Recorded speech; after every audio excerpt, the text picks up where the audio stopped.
ada yang nulis, ada yang panas-panasan, bahkan ada yang revisi naskah berkali-kali. Tapi tuh di situ kita ada hal-hal yang lucu juga sih, kayak spasial itu bikin masalahin.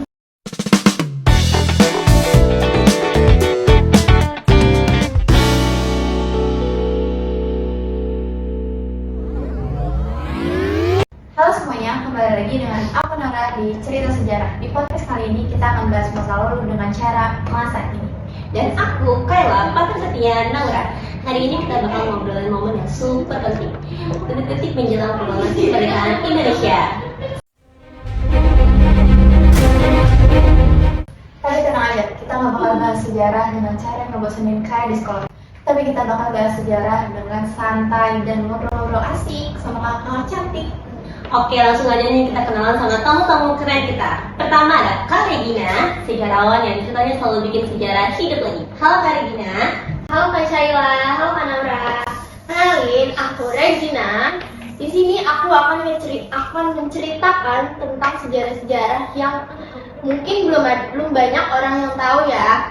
Di sini tuh aku seneng banget diundang pada podcast hari ini. Oke, terima kasih Kak Regina. Lalu yang kedua ada Kak Ayu, pemuda aktivis pada tahun 1945. Halo Kak Ayu. Halo Kak Nora. Halo Cila. Wah, kita di sini jadi nostalgia lagi nih. Oke, dan terakhir ada Kak Nabila, peneliti dari Jepang yang fokus pada hubungan antara Indonesia dan Jepang di masa kemerdekaan. Halo Kak Nabila. Halo Cila. Halo Kak Cila. Halo Kak Nora. Di sini aku Nabila, yang bisa berbagi cerita insight sejarah yang sering terlupakan. Oke, kita mulai dari malam dramatis 16 Agustus 1945. Ayo, malam itu gimana sih suasananya? Wah, campur aduk banget sih. Kita tuh di situ kayak kerja maraton. Ada yang ngetik, ada yang nulis, ada yang panas-panasan, bahkan ada yang revisi naskah berkali-kali. Tapi tuh di situ kita ada hal-hal yang lucu juga sih, kayak spasial itu bikin masalahin. Kak, berarti spasial penting banget ya buat proklamasi kemerdekaan. Penting banget dong, dan makanya itu kita setuju. Kalau Jepang udah nyerah, kita udah nggak boleh nunda-nunda lagi. Makanya Bung Karno dan Bung Hatta kita amanin dari yang asli Jepang.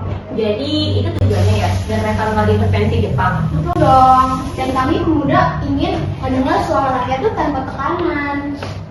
Nah, ini yang paling menarik nih, Jepang kan dikenal sebagai penjajah ya di Indonesia, tapi ternyata Jepang tuh nggak menghalangi itu untuk kemerdekaan Indonesia. Benar, misalnya tuh banyak yang nggak tahu kalau Laksamana Maeda yang notabene itu sebagai pejabat tinggi di Jepang, justru dia tuh yang membantu proses kemerdekaan Indonesia. Bahwa beliau dijadikan tempat menyusun dan mengetik naskah proklamasi. Terus juga ada Mayor Nishimura yang secara diam-diam menjaga keamanan agar lokasinya tuh lancar tanpa gangguan. Wah, serius? Berarti sekarang Maeda itu di museum ya? Iya, plus tentara Jepang juga bantu cat yang bendera merah putih dari bambu. Tentara Jepang juga nggak banyak membantu di depan layar, tapi di balik. Nah, ini tuh bukti bahwa sejarah itu nggak selalu kita turutin. Dari yang disebutin Nabila tadi, itu tuh bukti bahwa sejarah itu juga berpihak loh kepada kemerdekaan Indonesia. Dan kalian tahu, ada salah satu Jepang yang sampai mengganti di Harjono. Dia mengatakan Indonesia, ketika negara ini sekarang sama saya.